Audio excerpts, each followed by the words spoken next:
এবার খাস কলকাতায় শিয়ালদা স্টেশন থেকে পাকড়াও করা হলো 3 জন রোহিঙ্গাকে, তাদের মধ্যে 2 জন নাবালিকা। শিয়ালদা জিআরপি সূত্রে খবর, শুক্রবার মধ্যরাতে প্ল্যাটফর্মে 3 জনকে ঘোরাঘুরি করতে দেখে টিকিট পরীক্ষকদের সন্দেহ হয়। তারা আরপিএফকে বিষয়টি জানান। আরপিএফ শিয়ালদা জিআরপিকে বিষয়টি জানায়। শিয়ালদা জিআরপির অফিসাররা ঘটনাস্থলে পৌঁছে তাদের থানায় নিয়ে যান। পুলিশ সূত্রে খবর, 3 জনের কেউই ভারতে আসার বৈধ নথি দেখাতে পারেনি। খাস কলকাতার বুকে গ্রেফতার 3 রোহিঙ্গা। ঘটনাস্থল শিয়ালদা স্টেশন। গতকাল মধ্যরাতে শিয়ালদা স্টেশনে কিন্তু রীতিমতো সন্দেহজনকভাবে ঘোরাফেরা করছিল এই আব্দুল রহমান সহ 2 নাবালিকা। ধৃতদের একজন আব্দুল রহমান, 35 বছর বয়সী এই ব্যক্তির এই ভিডিও ভাইরাল হয়েছে, যেখানে তিনি নিজেকে মায়ানমারের বাসিন্দা হিসেবে দাবি করছেন এবং অনুপ্রবেশের বিষয়টি স্বীকার করে নিয়েছেন। কি নাম আছে আপনার? আব্দুর রহমান। কোথায় বাড়ি আপনার? মায়ানমার। মায়ানমার। দেখান, ওটা দেখান। মায়ানমারে আপনার বাড়ি আছে, তাই তো? ওটা উল্টে দেখান, উল্টে দেখান, উল্টে দেখান, ভালো করে এরকম করে দেখান। মায়ানমারে আপনার বাড়ি আছে না? পুলিশ সূত্রে খবর, ধৃত আব্দুল রহমান মায়ানমারের ঘুষিডং এলাকার বাসিন্দা। কয়েক বছর আগে তিনি ভারতে অনুপ্রবেশ করেন, থাকছিলেন কাশ্মীরে। পুলিশ সূত্রে খবর, আব্দুল রাজমিস্ত্রি পরিচয় কাজ করতেন। ধীরে ধীরে মানব পাচারে হাত পাকিয়ে ফেলেন তিনি। বিশেষ করে রোহিঙ্গা অনুপ্রবেশকারীদের ভারতে ঢোকানোই ছিল তার কাজ। আমাকে ইধার রোহিঙ্গা লোক আছে, বর্ডার পার হওয়ার জন্য কত টাকা নিল? 20,000। 20,000 এলেন কেন ভারতে? আপনার ওখানে জায়গা নেই? গরিব লোক হ্যাঁ।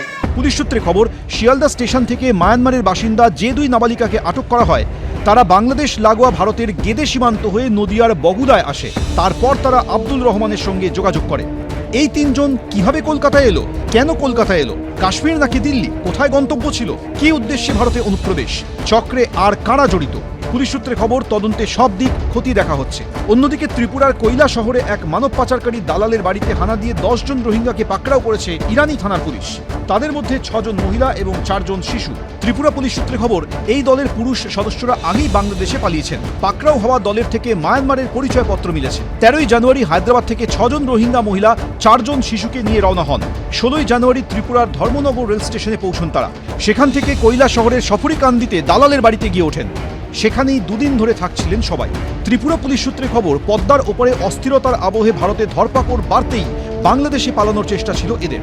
অনুপ্রবেশের অভিযোগে বাংলাদেশে 7 জন নাগরিককে গ্রেফতার করেছে জলপাইগুড়ির কোতোয়ালি থানার পুলিশও। ধৃতদের মধ্যে এক মহিলা ও এক কিশোরও রয়েছে। পুলিশ সূত্রে খবর, হলদিবাড়ি সীমান্ত দিয়ে ভারতে ঢুকেছিল এই 7 জন। হিন্দল দে, রাজা চট্টোপাধ্যায়, প্রসেনজিৎ সাহা, এবিপি আনন্দ।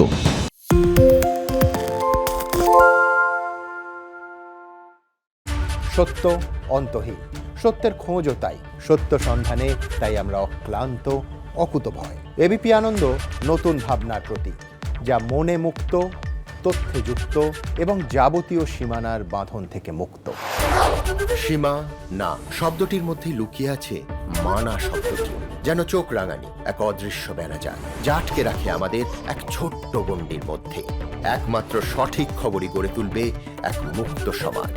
সেই জগৎ গড়ার লক্ষ্যে কোনো সীমানার ঠুকুটি আমরা মানব না। এবিপি আনন্দ এগিয়ে থাকে, এগিয়ে রাখে।